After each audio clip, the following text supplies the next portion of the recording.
Students ये NCERT exercise page number 24 पे problem number 1.23 है। ठीक है, तो स्टेटमेंट में गिवन है in a reaction A plus B2। ठीक है, हमारे पास A क्या है, A एक एटम है। ओके, वो क्या कर रहा है, वो B2 मॉलिक्यूल के साथ रिएक्ट कर रहा है। मॉलिक्यूल का मतलब क्या है कि B2 में जो है दो एटम्स ऑफ B प्रेजेंट है। ठीक है, तो इन्होंने क्या किया, इन्होंने AB2 बना दिया। मतलब प्रोडक्ट क्या फॉर्म हुआ है, AB2 फॉर्म हुआ है। अब क्या कह रहे हैं, identify the limiting reagent if any in the following reaction mixtures. ठीक है, कि आपने क्या करना है, आपने जो है लिमिटिंग रिएजेंट फाइंड आउट करना है। अब लिमिटिंग रिएजेंट की अगर हम डेफिनेशन देखें तो क्या कहते हैं, कहते हैं ये वो रिएजेंट होता है जिसकी वजह से रिएक्शन जो है स्टॉप हो जाती है, क्योंकि वो कंप्लीटली कंज्यूम हो जाता है और आफ्टर कंजप्शन जब वो रिएजेंट ही नहीं रहेगा तो रिएक्शन स्टॉप हो जाएगी। डन। तो फर्स्ट कंडीशन में आपको क्या कहा गया है कि 300 एटम्स ऑफ A जो हैं वो 200 मॉलिक्यूल्स ऑफ B के साथ रिएक्ट कर रहे हैं। ठीक है, तो हम कंडीशन वाइज कंडीशन चलते हैं। First condition is your 300 atom जो हैं, पहले हम रिएक्शन लिख लेते हैं, A plus B2 give rise to AB2। Done. मतलब 1 mole of A atom and 1 mole of B2 molecule react with each other and form 1 mole of AB2।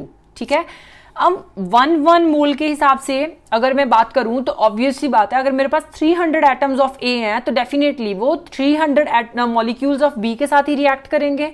तो यहाँ पे क्या है, यहाँ पे 200 मॉलिक्यूल्स ऑफ B प्रेजेंट है। इसका मतलब क्या है कि यहाँ पे 200 एटम्स ऑफ A जो हैं वो किसके साथ रिएक्ट करेंगे, 200 मॉलिक्यूल्स ऑफ B के साथ।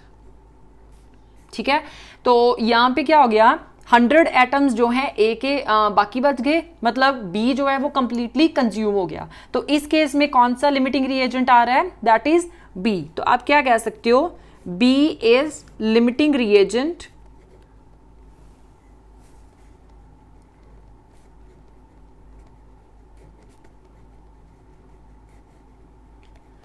because 200 atoms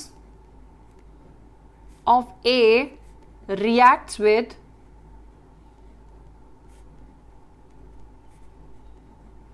200 molecules of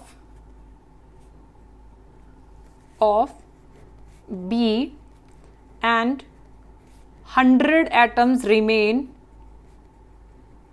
unreacted।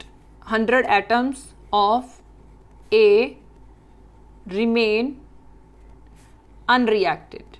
ठीक है, कि आपके पास जो 100 एटम्स हैं A के वो बाकी बच गए। अब नेक्स्ट क्या कह रहे हैं, 2 मोल of A and 3 mole of B। ठीक है, यहां पे क्या बात की हुई है, यहां पे मॉलिक्यूल की बात की हुई है। ठीक है, ये कंफ्यूज नहीं होना है आपने कि यहाँ पे जो है इन्होंने एटम की बात की है, यहाँ पे मॉलिक्यूल्स की बात कर रहे हैं, मतलब ये मॉलिक्यूल के मोल प्रेजेंट है। डन। तो ऑब्वियस सी बात है कि 2 मोल ऑफ A जो हैं वो किसके साथ रिएक्ट करेंगे, 2 मोल ऑफ B मॉलिक्यूल के साथ ही रिएक्ट करेंगे। लेकिन यहाँ पे कितने हैं, यहाँ पे 2 मोल ऑफ A दिए हुए हैं एंड 3 मोल ऑफ B दिए हुए हैं। मतलब अगर मैं बात करूं तो 2 and 2, यहां पे क्या बच गया, 1 मोल ऑफ B जो है वो अनरिएक्टेड बच गया। तो यहां पे लिमिटिंग रिएजेंट कौन सा आ जाएगा, that is A। A is limiting reagent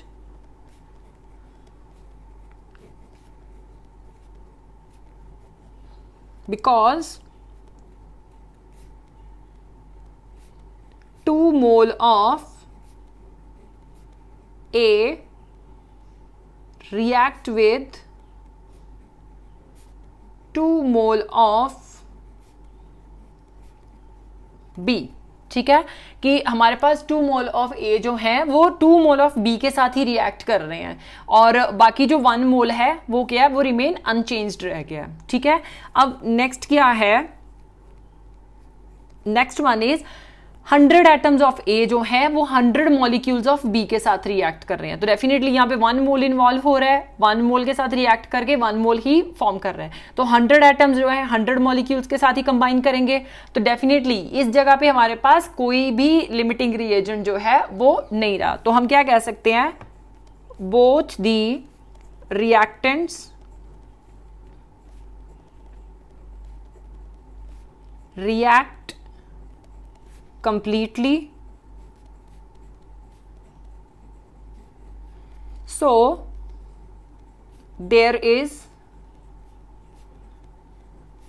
no limiting reagent, कि यहाँ पे कोई भी रिएजेंट जो है वो कंप्लीटली कंज्यूम नहीं हुआ है और कोई भी बचा नहीं है, तो हम क्या कह सकते हैं कि इस वाली रिएक्शन में हमारे पास कोई भी लिमिटिंग रिएजेंट जो है वो प्रेजेंट नहीं है। डन। अब नेक्स्ट है 5 mole of A react with 2.5 mole of B. अब यहाँ पे 1 मोल जो है वो 1 मोल के साथ ही कंबाइन कर रहा है, तो डेफिनेटली यहाँ पे भी क्या होगा, 2.5 मोल ऑफ ए जो है वो 2.5 मोल ऑफ बी मॉलिक्यूल के साथ ही रिएक्ट करेगा। ठीक है, तो यहाँ पे क्या हो गया, हमारे पास जो ए है वो आएगा एक्सेस में एंड बी जो है वो लिमिटिंग रिएजेंट एक्ट करेगा। So B is limiting reagent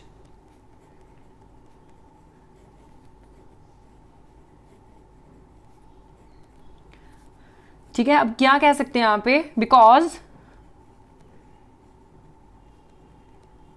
2.5 mole of A react with 2.5 mole of B. Done.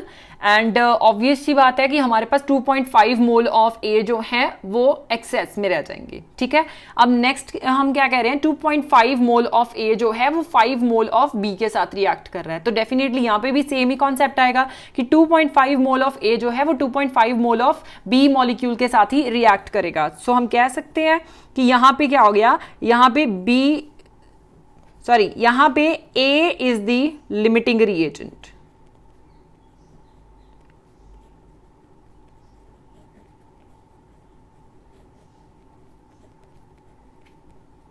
because 2.5 mole of A react with 2.5 mole of B and obviously 2.5 mole of B remains unreacted। तो हम एक बार यहाँ पे लिख लेते हैं, यहाँ पे कौन कौन से मोल्स जो हैं वो अनरिएक्टेड रह गए हैं। यहाँ पे 100 एटम्स ऑफ ए जो हैं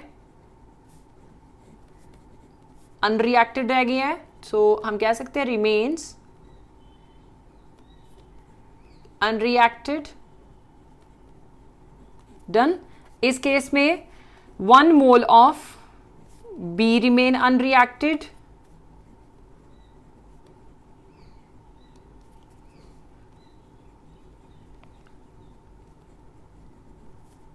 डन। यहां पे नो रिमेन्ड रिएक्टेंट, यहां पे कोई भी रिएक्टेंट जो है वो बाकी नहीं बचा है। यहां पे क्या है, 2.5 mole of A remains unreacted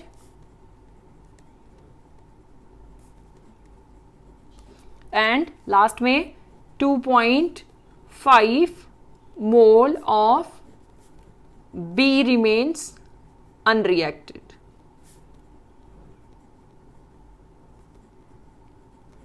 done.